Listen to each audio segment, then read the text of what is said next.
The film opens with a solitary alien performing a ceremony at the top of a waterfall. The alien consumes a cup of dark liquid, causing its body to disintegrate into DNA particles upon falling into the water. Fast forwarding to 2089, two archaeologists, Dr. Elizabeth Shaw and Dr. Charlie Holloway, discover a cave in Scotland. The pair find an ancient symbol, which they refer to as a star map, which captures their interest and curiosity. They interpret this as a call to action and an invitation from the creators of humanity, referred to as the engineers, to come and find them. A team embarks on a journey to locate the engineers by following the star maps discovered by Shaw and Holloway, using a highly advanced spacecraft named Prometheus. The expedition is financed by Peter Weyland of Weyland Industries, and is led by his daughter, Meredith Vickers, during the journey. The trustworthy android, David, oversees the ship's crew throughout their journey to their destination, LV-223. The entire Prometheus crew are in stasis, a process in which their bodily functions are suspended through cryogenic freezing during the space travel. The crew, including Vickers, Shaw, Holloway, and other specialists in various scientific and technological fields, awakens from a 2-year sleep upon arriving at their destination in December 2093. David assists them during their awakening and the crew gathers for the first time in 2 years. Captain Janik, the main pilot of the Prometheus,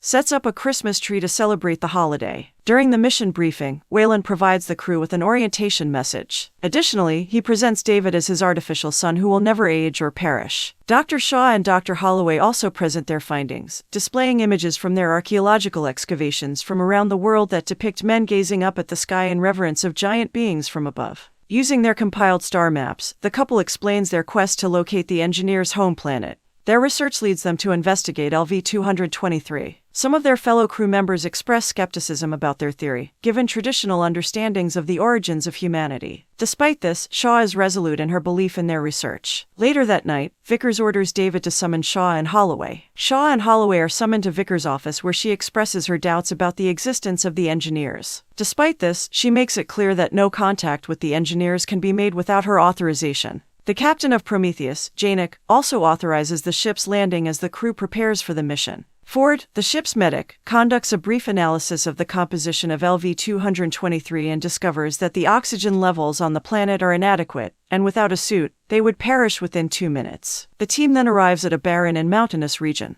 The survey team dons their gear in preparation for their exploration. Holloway inquires as to why David is wearing a suit, as androids do not require breathing. David nonchalantly explains that he wants to appear more human-like and to make others more comfortable around him. The survey team advances into the mountainous terrain where they find structures with precise lines and shapes. Holloway later discovers that while the air outside of LV-223 is toxic, the air on the mountainous surface is breathable. Despite being advised not to remove his headgear, he finds that he can breathe normally. The rest of the crew also remove their headgear, suspecting that something is producing breathable air in the area. During their exploration, they use a mapping device to survey the entire planet. The device scans the mountainous terrain, and a hologram of the planet's structure is displayed in the ship's control room. As they venture deeper into the mountains, they encounter the severed body of an apparent alien. One of the crew members, Fifield, becomes increasingly frightened by the discoveries and begins to withdraw. Meanwhile, David attempts to decipher the texts on the walls. He leaves with their colleague Milburn, and they both decide to return to the Prometheus. Holloway, Ford, and David continue deeper into the room and are greeted by a large statue of a humanoid head. The room also holds several cylinder-shaped stones, as well as the corpses of unidentified creatures. David notices a dark liquid coming out of one of the stones, and is tempted to touch it. Shaw reminds the group to exercise caution and avoid touching anything in the room. Despite this warning, David's curiosity gets the best of him and he touches the dark liquid leaking from the cylinder-shaped stone. Shaw suddenly becomes aware of a change in the air structure within the room and notices the murals on the mountain ceiling also changing. She quickly collects the alien skull with Ford and packs it in a bag to bring with them. Meanwhile, Janik and his team of pilots detect an approaching storm and encourage the survey team to return to the ship. David surreptitiously takes one of the cylinder-shaped stones and hides it in his bag before leaving with the rest of the crew. The team hurries to return to the Prometheus as they race against the approaching storm. Shaw becomes stranded in the storm while trying to retrieve the fallen humanoid head, but Holloway and David come to her aid. Although the survey team manages to return safely, Milburn and Fifield get separated and lost in the mountainous terrain on their way back to the ship. Janik detects a new life force in the mountains and informs Milburn and Fifield. They investigate the location of the life force as directed by Janik, but find nothing. Janek tells everyone to remain in their suits and stay inside the mountain while they wait for the storm to pass. Meanwhile, on Prometheus, Ford and David discover that the alien head they found is actually a helmet, and underneath it is the real head. Shaw is excited by this discovery, as she believes the head belongs to an engineer. Ford cuts into the head to activate its nervous system, and it begins to release a black liquid, similar to that found in the cylinder-shaped stone. The liquid also emits a strong odor, so they quickly contain the head. Despite this, Shaw wants to continue studying it and orders Ford to collect more samples from it. David later has a brief conversation with Weyland using advanced headgear, which Vickers sees. She interrupts and asks David about the conversation, but he refuses to tell her. As a result, Vickers physically restrains him and demands to know what was said. David is unperturbed by this, but ultimately reveals that Weyland had commanded him to work harder. Weyland had ordered David to test the effects of the black liquid on Holloway. David finds Holloway in a room and asks him how far he is willing to go to find answers. Holloway tells David that he is willing to do anything. David then takes some of the black liquid and surreptitiously puts it in Holloway's drink without him noticing. Holloway unknowingly drinks it. He then goes to Shaw's lab, where she shows him evidence of a matching DNA composition between the engineers and humans, proving that the engineers are the creators of humanity. Holloway dismisses the significance of this discovery, stating that creating life is not a special achievement, and that anyone could do it. Shaw is offended by Holloway's comment, reminding him that she is infertile. Holloway apologizes and the two reconcile. As this happens, Vickers enters the control room and finds Janek. Janek is put off by her demeanor and asks her if she's a robot. Vickers invites him to her room, and the control room is left empty. While exploring the mountainous structure, Milburn and Fifield come across a room filled with cylinder-shaped stones. The black fluid is rapidly leaking out of the stones. Suddenly, a long, snake-like creature begins to approach them. They try to contact the control room for help, but no one responds, including Janek. The creature attacks Milburn, breaking his arm in its grasp. Fifield tries to free Milburn but is splashed with venomous fluid from the creature, damaging his helmet. The creature kills Milburn by penetrating his protective suit, and Fifield also dies from the venomous fluid. The next day, the storm has cleared and Prometheus returns to the mountainous structure. Holloway wakes up with strange feeling and notices his eyes are turning red. Shaw also wakes up to a call from Janek, who informs her that Milburn and Fifield have gone missing. The survey team, including Janek, drives back to the mountainous structure to search for them. While the others search for Milburn and Fifield, Janek gives David a separate mission to locate the source of the life force he detected earlier. Vickers instructs David to link his feet to her room, allowing her to see what he sees remotely. David finds the crew's mapping device and discovers it is stuck on a door. David raises the door, allowing a mapping device to enter a room that is located in the heart of the mountainous terrain. He then severs his connection and denies Vickers access, causing her to become angry. David examines the room with curiosity, observing a holographic representation of the engineers as they work. David discovers through the hologram that the mountainous surface is actually the engineer's ship, but as soon as he realizes that the ship is headed for Earth, the hologram deactivates. His attention then shifts to a large chamber that contains a stasis-preserved engineer. Meanwhile, Janek and the survey team continue their search for their missing crew members. When the team returns to the room with the cylindrical stones, they notice a significant amount of black liquid spilling out of it.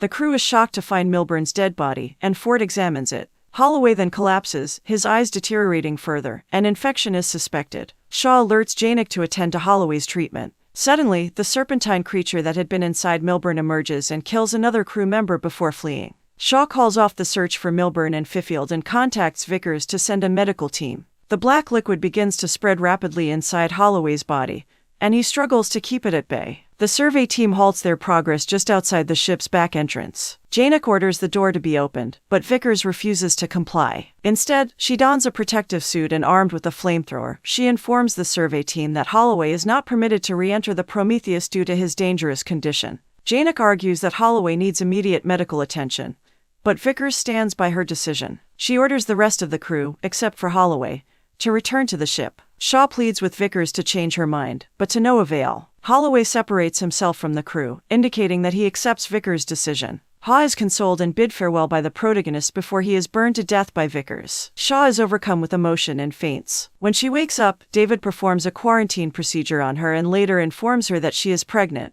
3 months along. Upon learning the news, Dr. Shaw is startled and in disbelief as she informs David that she is infertile, and that it would be impossible for her to be pregnant.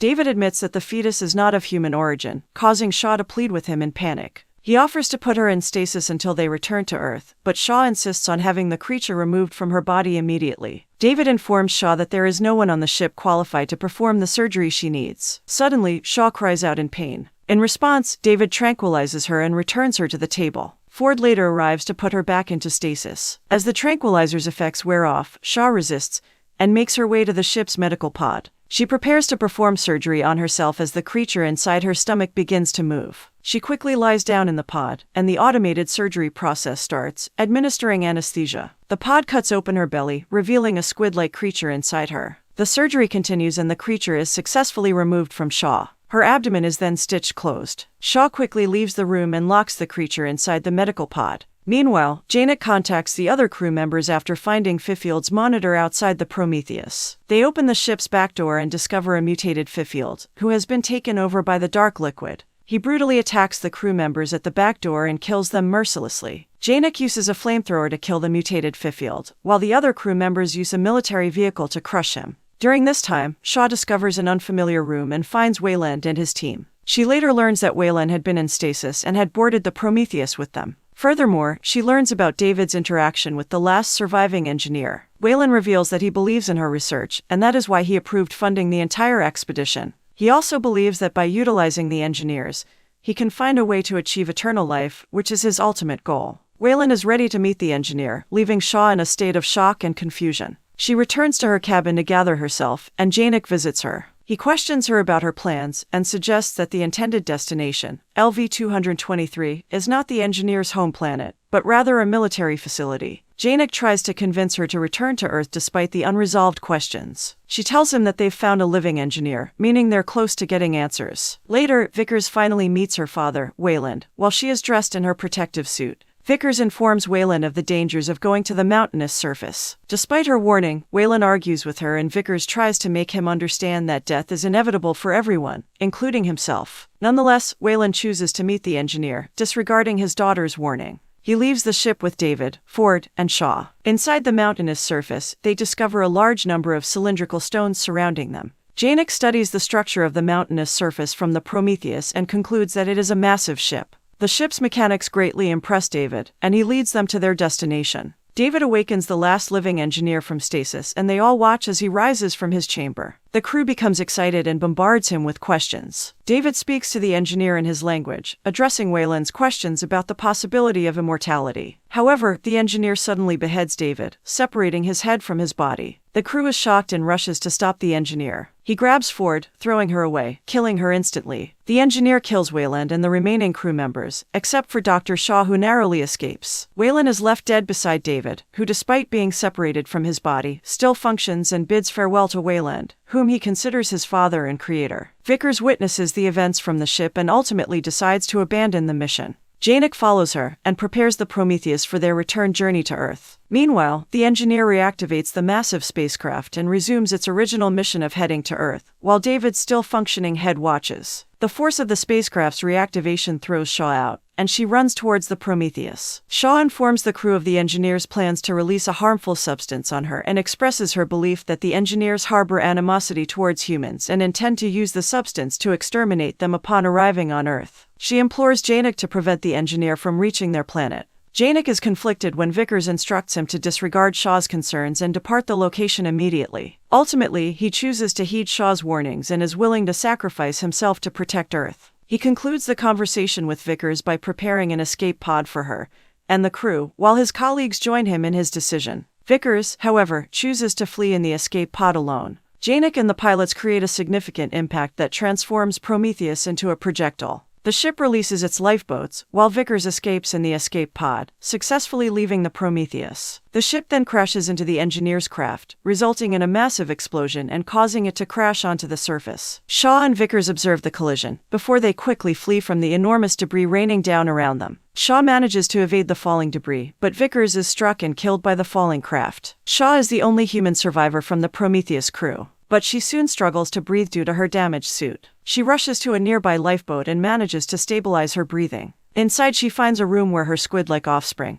which has grown significantly in size, is located. David's head, which is still operational, reaches Dr. Shaw and informs her of the engineer's approach and urges her to leave the lifeboat, At that moment, the engineer arrives and aggressively opens the door to the lifeboat. The engineer attacks Shaw, and in self-defense, she releases her squid-like offspring. The creature strangles the engineer, allowing Shaw to escape the lifeboat with a functional spacesuit. She falls to the ground, staring up in despair at the failed mission. Eventually, David contacts her, requesting her assistance in retrieving his remains. Initially resistant, Shaw eventually agrees after David offers a means of escape from LV-223. She goes back to the alien spacecraft to retrieve David, and as he speaks of a potential return to Earth, she interrupts him. Rather than returning home, she wants to go to the engineer's home planet to complete their mission and find answers. The two join forces and leave LV-223 in a new ship controlled by David. The movie concludes with Shaw sending a final transmission on New Year's Day, describing herself as the lone survivor of Prometheus, and that she is still in pursuit of the engineers. She also mentions that the ship and all the crew members are lost and advises the listeners not to attempt to reach LV-223. Back on the lifeboat, a creature emerges from the engineer, indicating the potential for another encounter between the aliens and humans. Watch next and see how a high school girl releases 2 bags of piranhas into a swimming pool as revenge for bullying her kid brother in the school. Please subscribe and turn on notifications to see more videos like this. Thanks for watching.